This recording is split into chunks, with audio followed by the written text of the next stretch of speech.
Ladies and gentlemen, this is Forged Alliance Forever. My name is Frisk. I will be your friendly caster today. This is a 1v1 between the blue Fim in the bottom left, who is Tag Chosen, one of my favorite players. I've seen a lot of him in 1v1 and team games. I have to admit I'm a little partial to Tag Chosen in this game. Just like I said, he's one of my favorite players.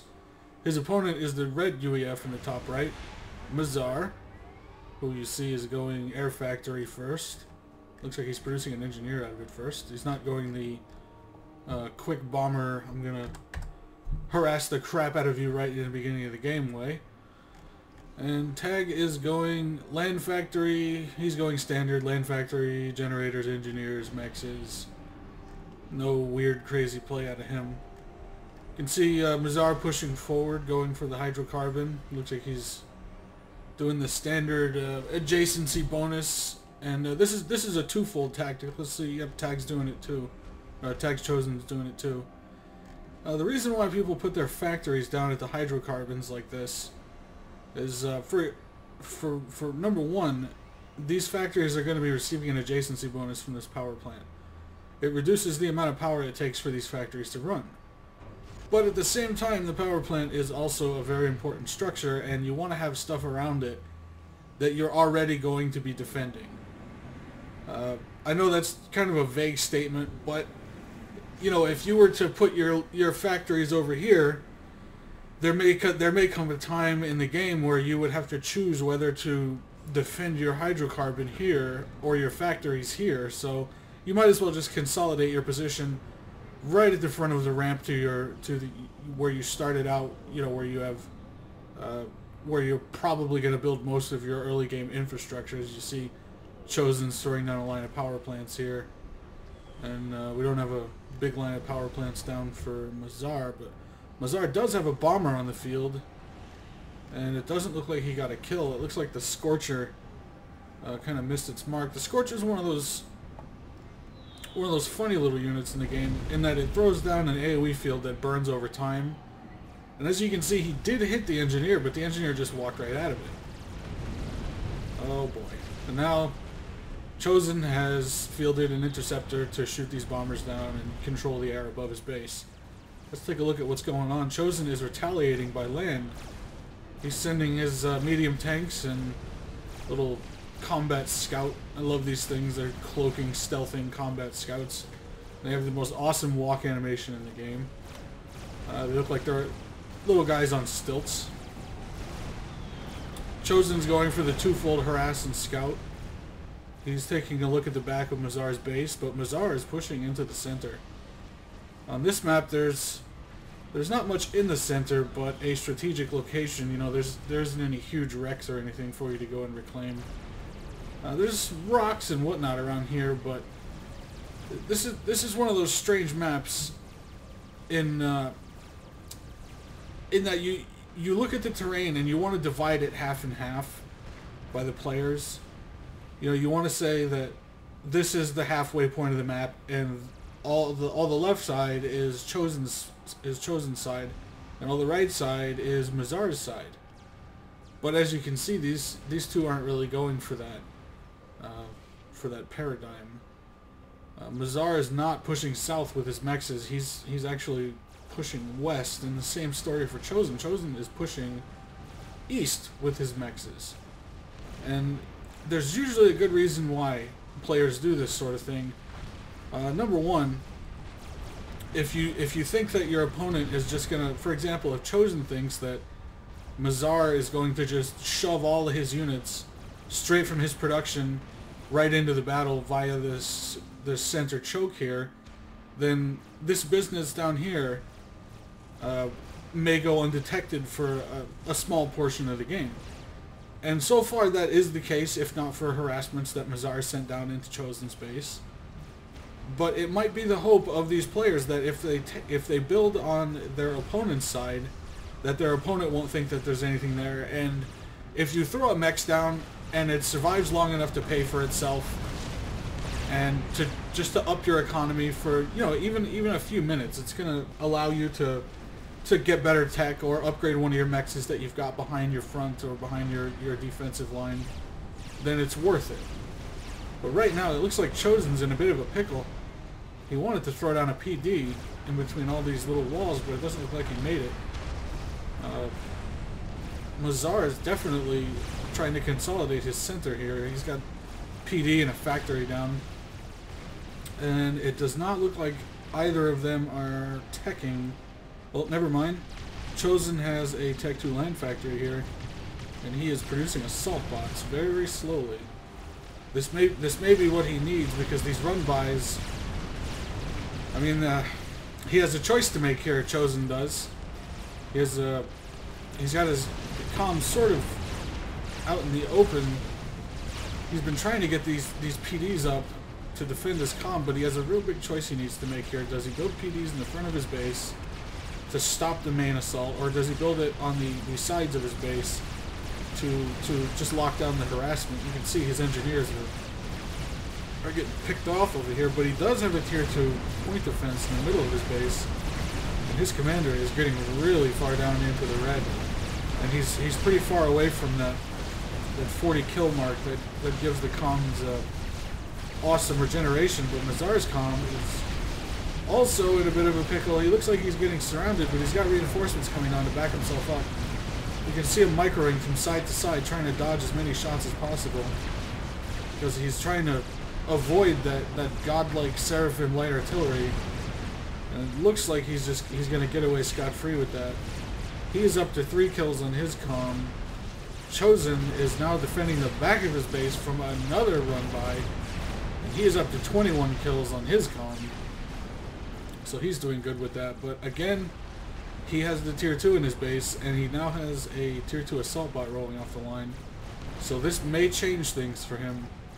He may be able to push that center. Oh, but Chosen is returning the harassment in kind. You can see that MaZaR built mexes over here. He's got the engineer. No, the engineer just built one right there. He's got the engineer working on it. Chosen harassed and scouted that top portion of his side of the map and saw that MaZaR had those mexes there. And you might be wondering why MaZaR built mexes there. Well, I'll tell you. The reason why is because the bulk of MaZaR's forces are going to be coming down this center channel here, coming through the center choke, past all the PDs and the land factory here.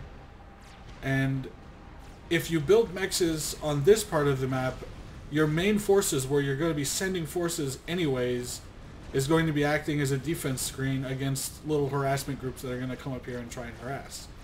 Although he's not connecting the center emplacement he's got here with the western corner of the map. That's what he probably intends to do. But Chosen is not having that. He is not going to sit back and lay down and let MaZaR be the only one who's harassing in this game. He's pushing with that tier 2 assault bot, who's up to 7 kills already, and he hasn't even made it to the base yet. MaZaR sees it and is definitely deciding to respond to this. And that little lapse in attention has caused Chosen to send units up the other side of the map. But this assault bot is up to 15 kills running through the center of the base. MaZaR's got it surrounded though. MaZaR finally takes it down. I think it got up to 20 kills. MaZaR is doing a good job harassing these mexes down here though, but Chosen's got bombers on the job. Meanwhile, Chosen is sending up another group of units with a tier 2 assault bot. And MaZaR does not have an answer for it as yet on the field. He has a tier 2 factory back here, but he's producing flapjacks out of it. He's producing missile launchers. Chosen's wisely pulling back. I think he got wind of this other attack coming up the other side and did not want to have his forces pincered, but unfortunately it looks like they're going to get pincered and killed anyways. Poor guy. Oh, this assault bot's up to 13 kills. He can keep that thing going. But he's deciding to get it out of there, maybe hook up with another group, or use this little distraction that he put up there. MaZaR responded to it, opening up the flank on this side of the map, and Chosen sending another group of units up. And he is going to see what he can take down. Meanwhile, he's bombing that flapjack. The flapjack is that was the right response for MaZaR to take the flapjack and attack the T2PD. Now the T2PD is dead, which is good for him, but he still has to deal with the tech problems, because Chosen's got him on tech right now, and he doesn't have any well, I don't want to say melee units, but you know, you need some tanking units to go up and counter those assault bots. When your opponent is out-teching you, spam is not the answer unless it is a lot of spam, backed up by planes and gunships and what have you. But Chosen is definitely on the warpath over here. I don't want to say he's retaken. He has denied MaZaR this portion of the map while simultaneously retaking and reclaiming this portion of the map with engineers. Now it looks like, yep, MaZaR has built a mongoose down here and is definitely going to put some fire on those assault bots, but there's just too many units up here. I guess these mongooses are fairly fresh, and as you can see, there is now 3 tier 2 assault bots in MaZaR's base, pulling off the scout, pulling off the harassment. The mongooses are trying to use their range against the assault bots, but they're getting these toms right up the butt. And although it's not it's not an instant death, imminent threat type thing, it's difficult to choose. Are you going to shoot at the assault bots, or are you going to let the mongooses defend themselves from the smaller, easier threat? All the while, though, the mongooses are just pouring off of this line. I want to say pouring, but they're not really pouring. They're kind of waddling off this line. And at the same time, MaZaR is putting up some T2PD in the center. He's putting up some triads, while at the same time, Chosen is responding the same way that MaZaR responded to his T2PDs earlier in the game, with mobile missile launchers. But MaZaR has destroyed the hydrocarbon plant, which at this point in the game, you know, one has to expect that Chosen's got his power pretty much under wraps, that a hydrocarbon isn't going to crush his economy, but still, every little bit counts. You don't want to lose a hydrocarbon if you don't absolutely have to. But in this case, I suppose Chosen had to, because he's pulling off a nice attack up here. He's running into the base, trying to get as many kills as he can, trying to just distract MaZaR as long as he can, so he can work on this center position. Meanwhile, he is retaking his corner of the map, well, his inverse corner of the map. Each player has claimed the pocket on either side of the player's map, and Chosen even moving his comm up here to do the job. That's one way. If you really want to know that the base is going to get thrown up as quick as possible, you might as well send your comm. And there, MaZaR throws out the GG. He knows it's over. All of his spam has been slaughtered, and his PD creep is not working out. And that's game. Let's see if we can see an explosion. Well, the comm's right there, but I guess MaZaR knows it's over, but he's gonna go for a last stand here. It's not gonna last very long. It's gonna be like a short stand, because he's got the bombers all over his butt. He's gonna eat some bombs, and then he's gonna get surrounded. Once his base is destroyed, he's just gonna get surrounded and destroyed to calm himself, and the base is pretty much out of the game. Yeah. Even if he left the buildings there, he couldn't compete with the amount of units that Chosen's throwing out right now, which is why he just threw out the GG. And there's the artillery and the THAMs and the, however you pronounce the assault bots' names, Ishwaba, boom. Chosen's the victor. That's why I love this guy. I mean, say what you might about the Seraphim light artillery, but Chosen really played well in that game. He kept up the harassment. You know, he had to deal with harassment himself, and he harassed in kind. And he reacted very well to the PD creep in the center of the map. The way you do that is with missile launchers, and later on, if you can afford it, artillery. Mobile missile launchers are good. The stationary attack missile launchers are good too, but they're really expensive, as is the artillery.